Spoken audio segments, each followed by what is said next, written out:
Bago tayo magsimula sa ating talakayan ngayong araw, tayo ay magsitayo para sa pagsisimula ng ating klase. Pearl, maaari ka bang lumakit sa harapan para paunahan tayo para sa isang maikling panalangin.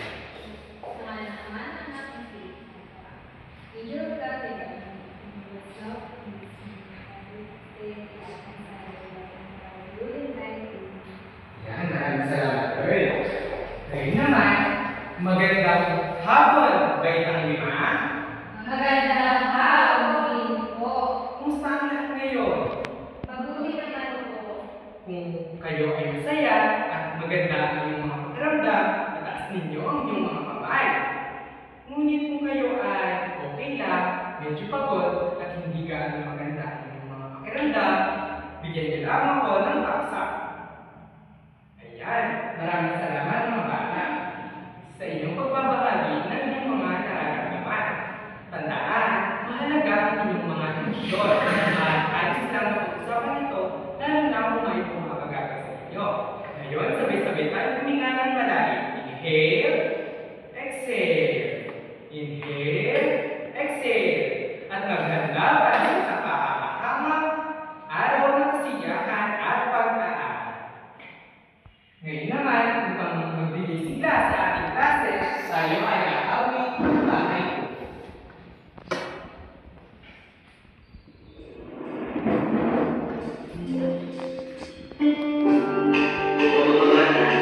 Sabay-sabay tayo.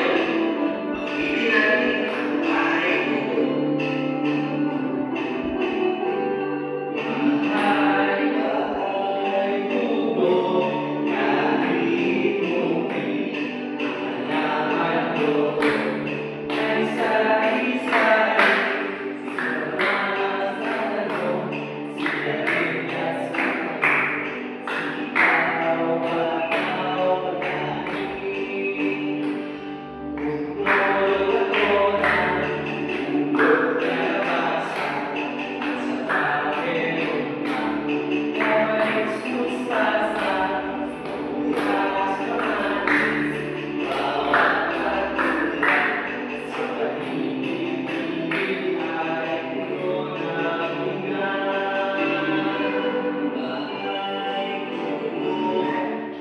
Bago tayo tumako sa susunod na bahagi ng ating talakayan, hayaan niyo muna at maaari na kayo po mga bata.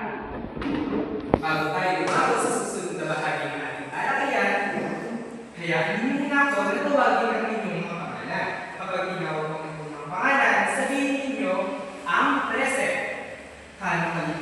Clarice Pearl, Present. Jen Vigan de la Cruz, Present. Donato Catherine. Present. Yan, mukhang walang lumiban sa ating klase ngayong araw. At bago tayo magpatuloy sa ating talakayan, tayo muna ay magkakaroon ng isang maikling aktibidad. At ito ay tatawagin natin saliwa o hindi. Mayroon ako dito flashcard at ang nilalaman ito ay mga larawan ng pagkain o sangkap sa pagluluto.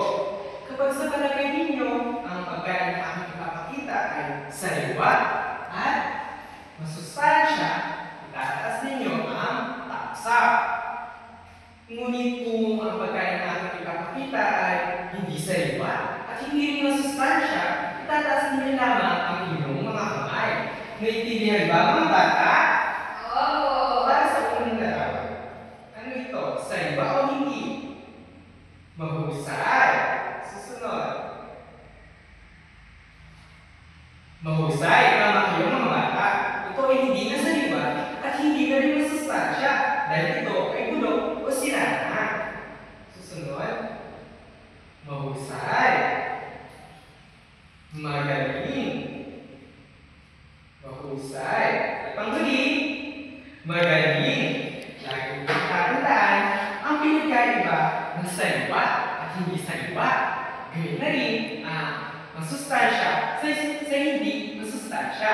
Dahil ito ay mahalaga at dapat isaala-ala sa pagpili ng mga sangkap o pagkain. At para naman sa susunod, Natatandaan niyo pa ba ang ating talakayan noong nakaraang araw? Opo. Ito ay patungkol sa Food pinagin po. mahusay. Upang mas maipaalala sa atin ang ating naging talakayan, tayo ay magkakaroon ng aktibidad. At ito ay tatawagin Food Pyramid Challenge.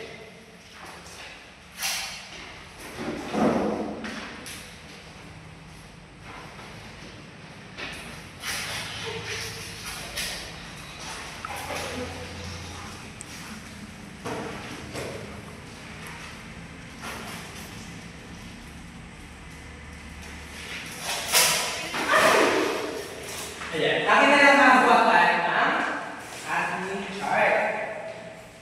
Meron akong dito apple na naglalaman ng mga iba't ibang pagkain, katulad na lamang ng kanin, gatas, at iba pa. Ang gagawin ninyo ay bubunot kayo ng larawan dito sa kahon at ilalagay ninyo sa tamang bahagi ng food pyramid. Kung ito ba ay whole, grow, or glow foods. Naintindihan ba mga bata? Opo. Mahusay. Pagkatapos ninyong bumunot ng larawan, ay ilalagay ninyo sa tamang kayo. Sino ang gusto mong unang sumubok? Ikaw nga, Pearl?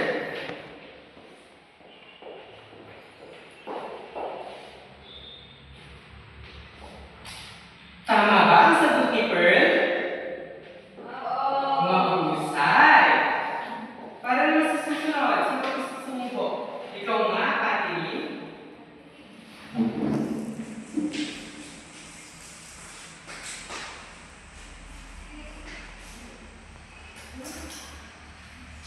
Tama ba ang sagot ni Catherine? Opo. Mahusay. At susunod, ikaw nga, Jen?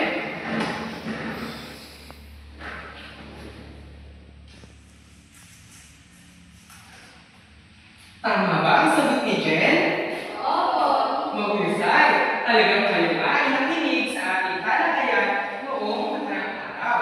Huwag ninyong kakalimutan ang pagkain ng masustansya at masustansyang pagkain dahil ito ay nakatutulong upang tayo ay maging malusog at malakas sa araw-araw.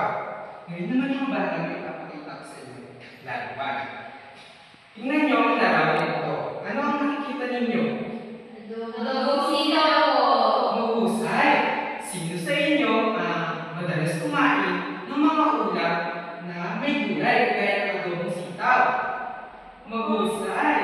Anong gulay naman ang kadalasan ninyong kinakain o nakikita sa inyong tahanan? Ikaw nga, Pearl? Alam po. Ikaw nga, Jen? Kalabasa po. Mahusay. Okra po. Magaling. Sino naman sa inyo ang gustong magbahagi ng kanilang mga paboritong ulam na mayroong gulay? Ikaw nga, Pearl? Ang paborito kong ulam na may gulay ay pinakit. Mahusay. Lagi ninyo rin tandaan na ang gulay ay hindi lamang masarap. Ito rin ay nakatutulong upang tayo ay maging malakas at masigla sa araw-araw. Ngayon naman, dadako na tayo sa susunod na tayo. Ngunit, bago tayo tumungo sa ating talakayan, tayo muna ay magkakaroon ng tanuntunan. Tingnan ninyo ang chart na ito. Ang salitang luto ay ang siyang magsisilbing gabay sa ating pag-aaral. Para sa letrang L, laging makinig sa guro at sa kaklase. Lagi tayong mahalaga ang makinig upang mas maunawaan natin ang mga tagubilin. Para sa letrang U, unawain ang bawat aralin ng mabuti. Kapag uunawaan natin ang ating aralin, ay magagawa natin ito ng maayos at tama. Para naman sa letrang T, tumulong at makipagtulungan sa mga kaklase. Ang makikipagtulungan ay nakakapagpabilis at nakakapagpagaan ng trabaho, lalo na kung tayo ay may ihanda o isa sa ayos. At para sa panghuling letra, maobserbahan ang kaligtasan sa paggamit ng mga kapitan, lalo na kung may mga matutulis at matatalim na bagay upang maiwasan natin ang aksidente at mapanatili natin ang kaligtasan habang tayo ay nag-aaral. Kapag sinunod natin ang panuntunan ito, tayo ay magkakaroon ng ligtas, maayos at masayang pag-aaral. Mga bata, ano mga ang dapat natin tandaan na acronym? Luto. Mahusay.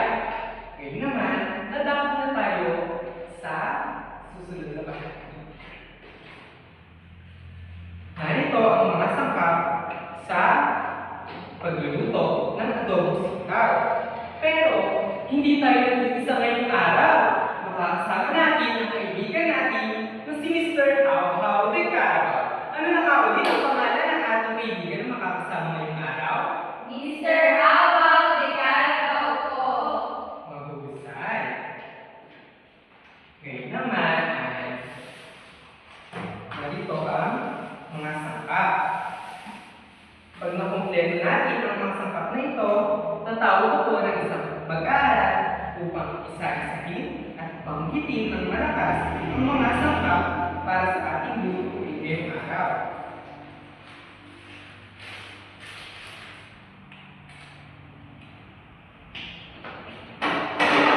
Ngayon, ang kompleto na ito ay maaari ka bang lumapit dito sa harapan upang ipakita ang mga gagawin natin na sangkap sa pagluluto.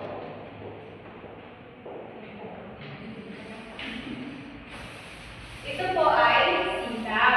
Kain. Ito po ay chicharon. Ito naman po ay toyo. Ito ay suka. Ito po ay mantika. Ito po ay paminta. Ito naman ay sibuyas. At ito ay asin. May basket din po tayo. At may lawa. Ayan, maraming salamat. Bird. Ikaw ay pwede na ang pumunto. Ngayon na kompleto na natin ang sangkap sa ating lutuin, dadako na tayo sa ating talakayan ngayong araw.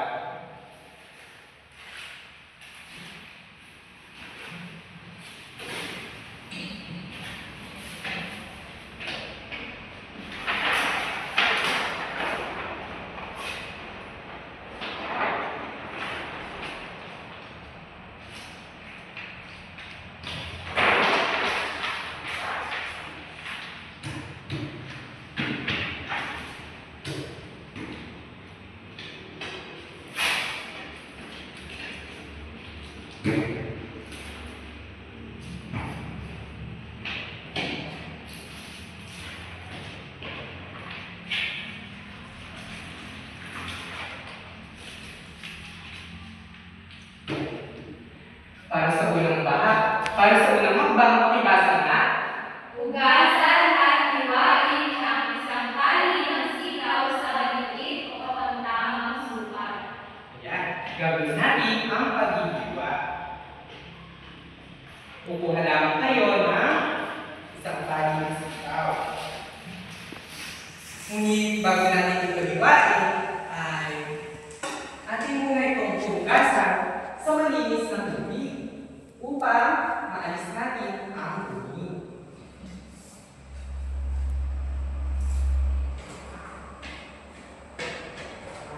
Narito ang ating malinis na tubig.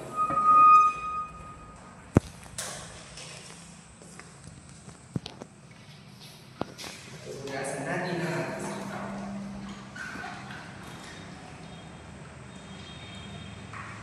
Pagkatapos natin ang hugasan, ay ito ay ating hihiwain sa katamtamang laki. Dito lamang.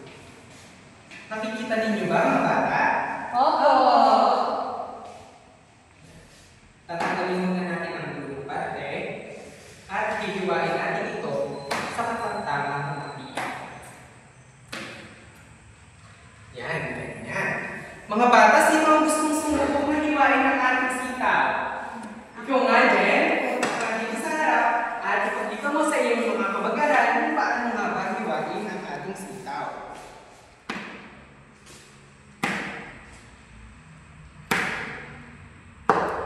Ayan. Maraming salamat, Jen. At alam niyo ba na ang sitaw ay mayaman sa fiber at sa vitamina A at C na nakatutulong upang tayo ay mabilis matunawan at maganda rin ito para sa kalusugan ng ating mga mata. At susunod naman ay Dibdibin ang anim na pirasong bawang. Una naman tayo ng bawang.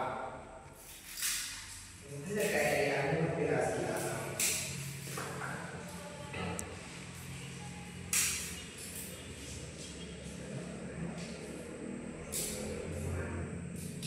Anim. At didikdikin natin ang bawang gamit ang kutsilyo. Mag-ingat kayo sa paggamit ng kutsilyo, mga bata.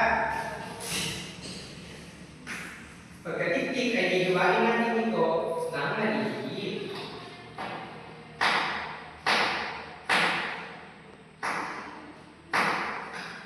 At ilalagay natin sa ating lalagyanan. Ito pa kasi makita niyo pa ay aking ilagay. Sino naman ngayon ang gusto magtagtad o magdikdik ng ating bawang? Ikaw nga, Catherine.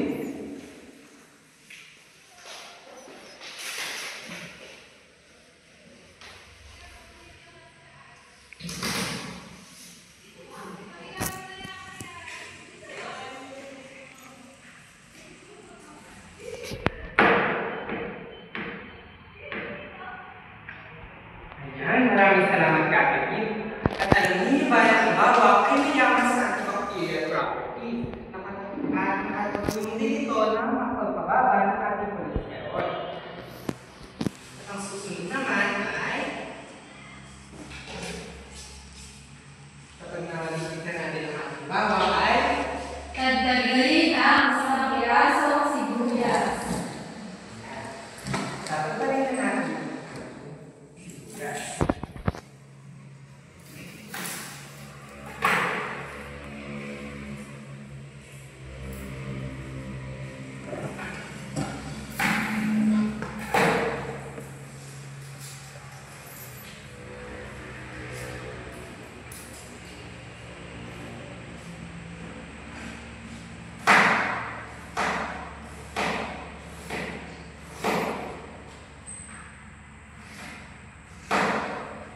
Ayan, natanda natin ang ating sibuyas. Sino naman ngayon ang gustong sumubok na tanggalin ang ating sibuyas? Ikaw nga, Pearl, kasama natin sa harap at ipakita mo din sa iyong kamag-aral ang pagtatakta ng ating sibuyas.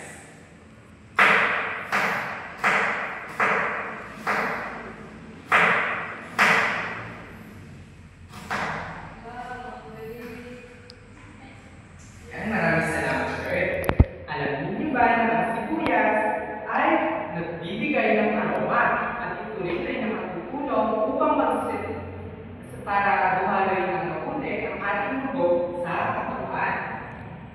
At para sa susunod na hakbang ay Bahati ang isang supot na chicharon na may laman. narito ang ating chicharon na may laman. At ito ay tatabi na natin dito.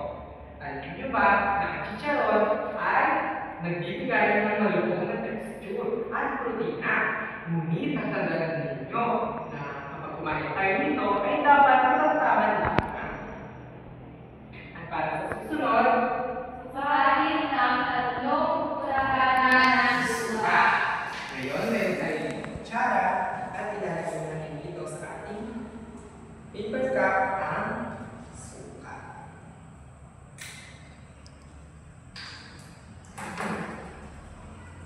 Sabay-sabay din mga bilangin ang ating ilalagay. Isa, dalawa, tatlo. Ayan. At ito ang Suka. ito naman ang nagbibigay ng asim sa ating adobo at ang siyang nagbibigay ng natural na pangpreserba. At para naman sa susunod na hakbang.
Para sa pag-aalim ay sana hindi na siya matagdag ng mga bata.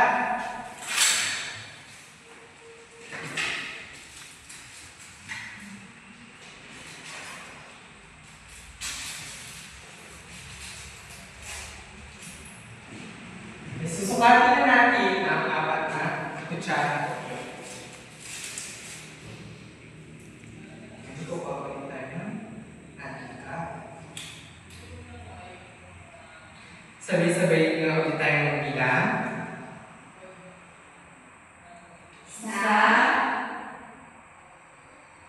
1, 2, 3, 4. Mahusay. Ang toyo ang siyang nagbibigay ng kulay at ang alat sa ating lutuin. At ngayon mga bata, lagi ninyong tatandaan na ang suka at toyo ay may relasyon. Kapag naglagay kayo ng 3 kutsara ng suka, ay dapat 4 na kutsara lamang ng toyo ang inyong ilalagay.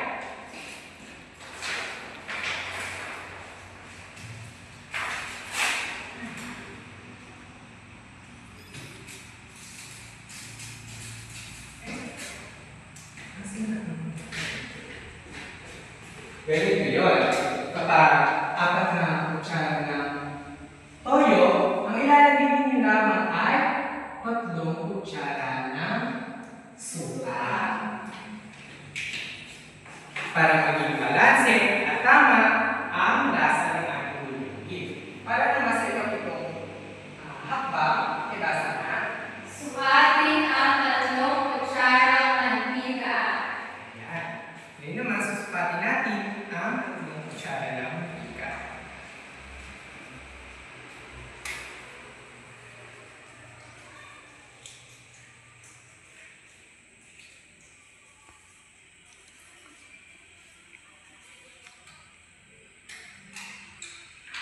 Sabay-sabay nga ulit tayong bumilang mga bata. 1, 2,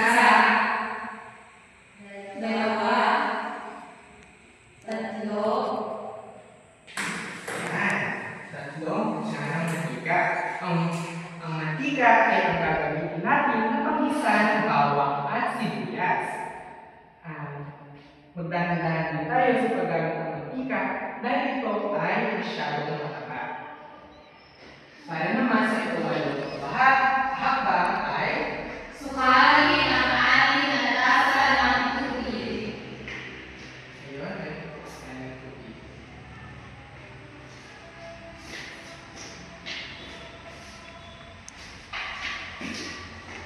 Sabay-sabay nga tayo ng bilang.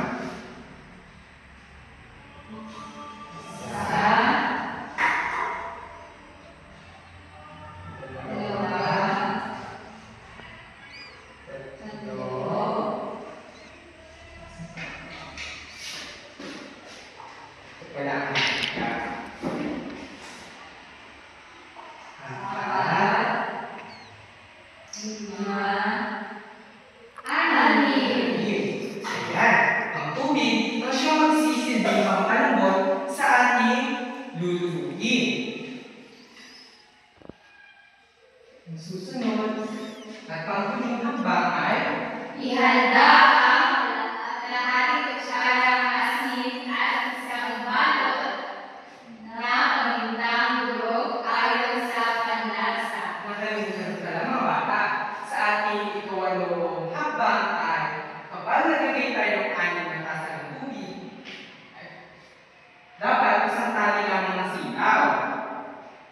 niyo siya kung isusulat.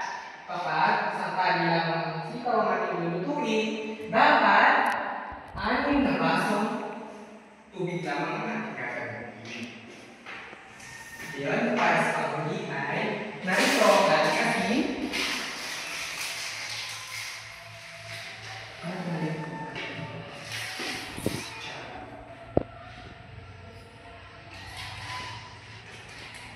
So, dahil dito ay kutsarita,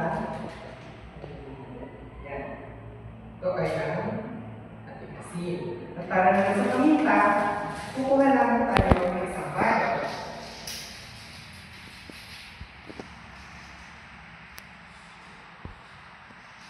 Ang asin at ang paminta ay ang magsisilbing pampalasa para sa ating adobong sitaw. Ngayon mga bata, nakumpleto na natin ang mga sangkap sa pagluluto ng adobong sitaw. At para masukatin ang inyong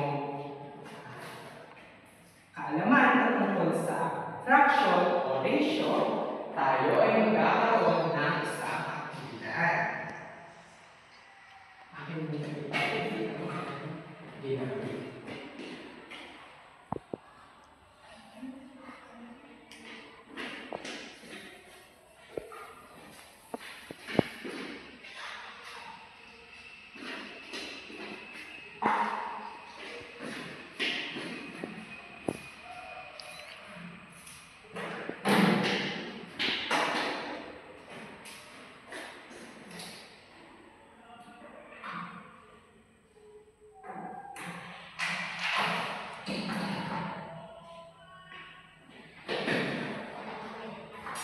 Para sa ating aktibidad, ito ay tatawagin natin adobo reading challenge.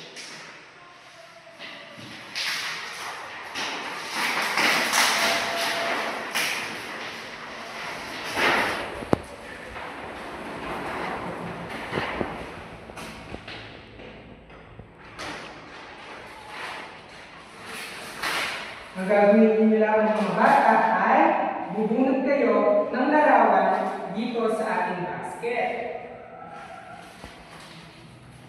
At pagkatapos ay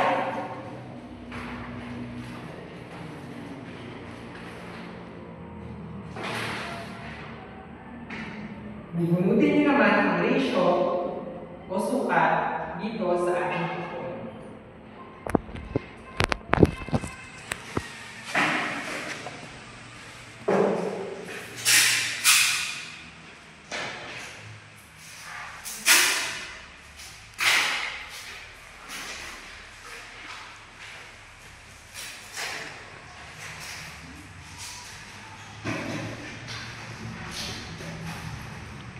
Halimbawa mga bata, kapag nabunot ninyo ang toyo, ilan ang sukat nito? Mahusay. At kung nabunot nyo naman ang sukat, ilan ang sukat nito? Ngayon ang gagawin ninyo ay kapag nabunot ninyo ang toyo at sukat, ay didikit ninyo ang toyo dito. At itatabi nyo ang sukat kapag nabunot ninyo ng gift. At itatapos ninyo dito sa ratio ang sukat nito. Ano naman ulit ang sukat ng toyo at sukat? 4:3. Mahusay. Kung ang nabunot nyo naman ay dalawang kutsarang toyo, tama ba ito? Dapat ay? Paano naman kung nabunot ninyo isang tali ng sikaw? Sa tingin nyo, ilang tubig o ilang baso ng tubig ang inyong ilalagay? Mahusay. Kayo ay nahatiin ko sa dalawang grupo.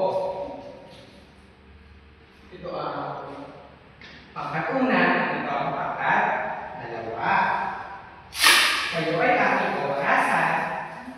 Ang pinakamabilis na grupo na matatapos ay ang siyam na nanalo at ating naging junior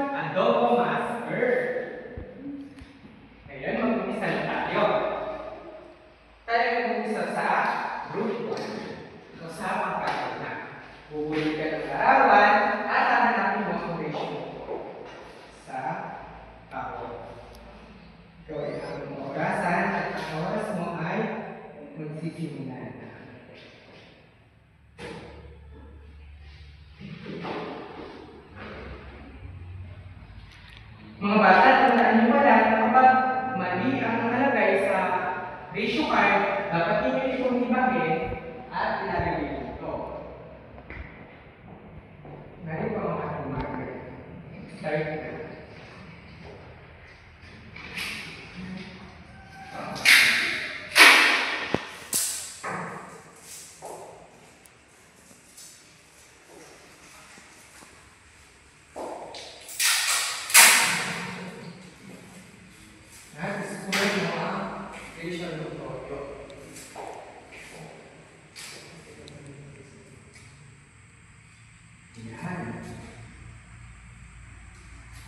Sumunod ka pa ng ibang kasanapin ang vision ko.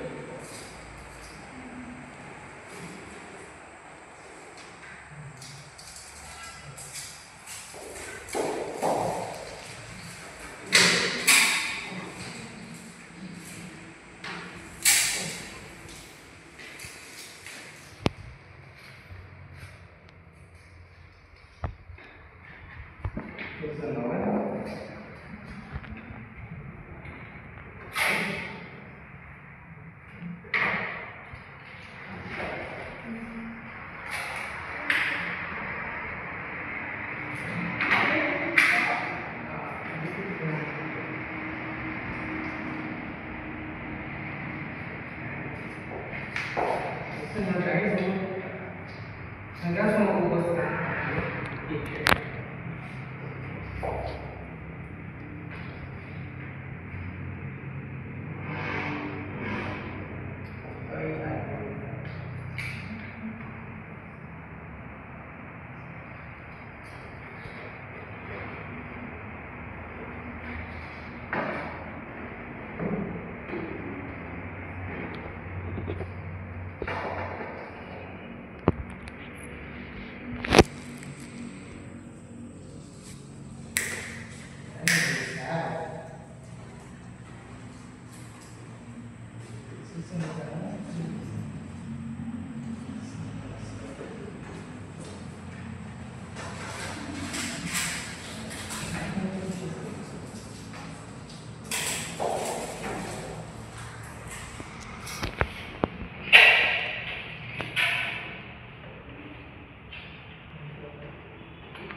Ayan, ikaw ay natapos mo ang ating gawain na 3 minutes and 50 seconds.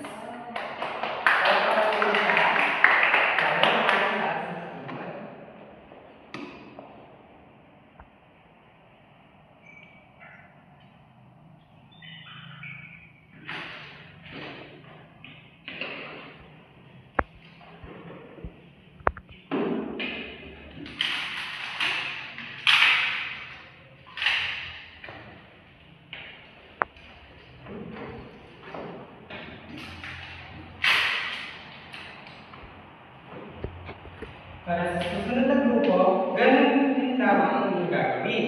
Bumunod kayo ng larawan at hahanapan ninyo ang patient nito dito sa kapon. Group 2, tumayo.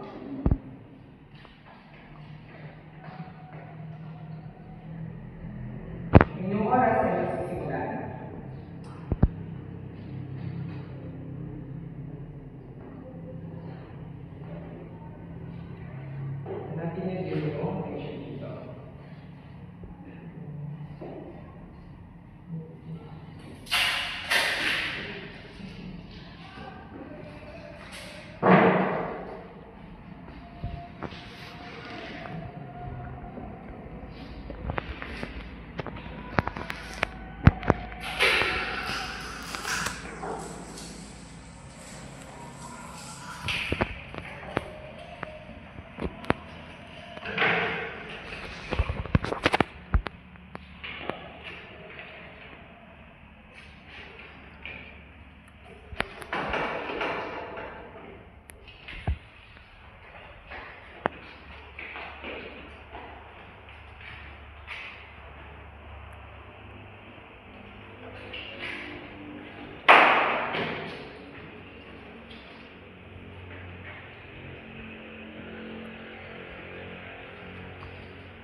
Ayan. At kayo ay natapos ng 2 minutes and 12 seconds. At ang nanalo ay ang pangkat dalawa. Nakita ninyo mga bata na ang matematika ay hindi lang natin nagagamit sa paaralan, kundi pati sa simple pagluluto ng adobong sitaw. Ano ang inyong natutunan mga bata? Ikaw nga, Pearl? Natutunan ko po na mahalaga ang tamang sukat ng mga sangkap para maging masarap ang pagkain. Magaling! Para na matignan kung kayo ay talagang natuto sa ating aralin ngayong araw, ano na nga ulit ang unang hakbang sa ating pagluluto o paghahanda ng adobong sitaw? So, mga Jen. Sir, hugasan ko muna ang sitaw. Mahusay! Ano naman ang ikalawa at ikatlo, Pearl? Ang ikalawa po ay digdigin ng 6 na pirasong bawang at Ang ikaapat ay ang ikaapat po ay tagdarin ng isang pirasong sibuyas. mahusay. Ano naman ang susunod na dapat gawin o hakbang? Ikaw nga. Ang susunod po na dapat gawin ay ihanda ang susunod na chicharon. Pero ating pong tandaan na kainin ito sa tamang kaalaman. Mahusay. Ano naman ang ika-6 at ika-7 hakbang? Ikaw nga, Jen. Ang ikapito po ay sukatin ang 3 kutsara ng mantika at ang ikawalong dapat gawin po ay sukatin ng 6 na baso ng tubig. Mahusay. Ano naman ang ika-8 na hakbang? Ikaw nga, Pearl. Ang dapat pong gawin ay ihanda ang kalahating asin at isang balot na pamintang tuyo ayon sa kalas. Mahusay. Nakumpleto na natin ang mga sangkap at talagang kayo ay nakinig sa ating talakayan ngayong araw. At para naman sa isang pangkarang gawain, mayroon ako dito worksheet. At ang gagawin niyo lamang ay ilalagay ninyo ang tamang pagkakasunod-sunod o hakbang sa paghahanda ng sangkap ng ating adobong sitaw. Narito ang panito.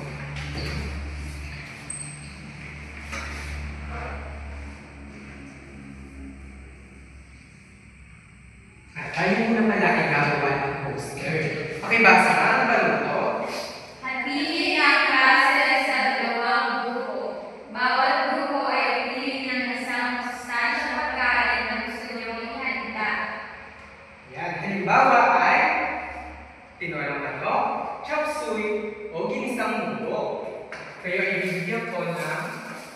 bond paper, at dito ninyo isusulat ang inyong poster.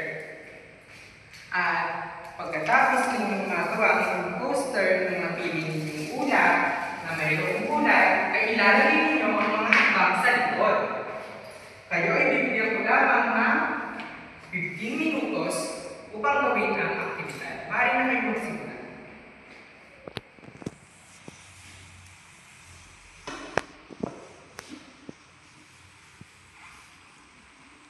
Tapos na ba kayo mga bata? Hindi po. Yan.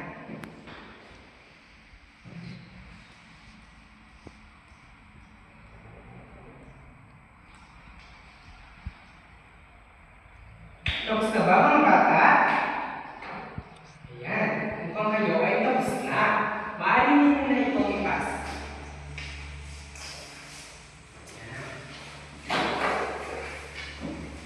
Para naman sa susunod na gawain, huwag na kayong umalis sa inyong grupo. Ito naman ay worksheet. Ang gagawin ninyo ay ayusin ang mga sumusunod na hakbang sa paghahanda ng sangkap para sa pagluluto ng adobong sika with chicharon. Isulat ang bilang 1 hanggang 9 sa tapat ng bawat pangungusap ay sa tamang pagkakasunod-sunod ng mga ito. Narito ang worksheet.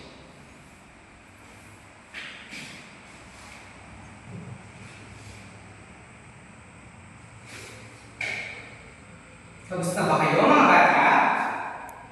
Opo. Yan, maaari ninyo na itong ipasa. At mga bata, para sa mga bahagi, ilabas na ninyo ang inyong assignment notebook at kopyahin ang ating takdang aralin na ipapasa natin bukas. Ang takdang aralin ay magsalisig tungkol sa mga sangkap ng pagluluto ng paborito o gustong pagkain ng iyong pamilya gamit ang internet. Isulat sa isang malinis na papel ang talaan ng mga sangkap at ipaliwanag ang gamit ng bawat isa. Maaari kayong humingi ng tulong sa inyong magulang, katatandang kapatid, o mga natatanda sa inyong tahanan. Isusulat ninyo ang sangkap at proseso ng paghahanda ng pagkain. Naunawaan ba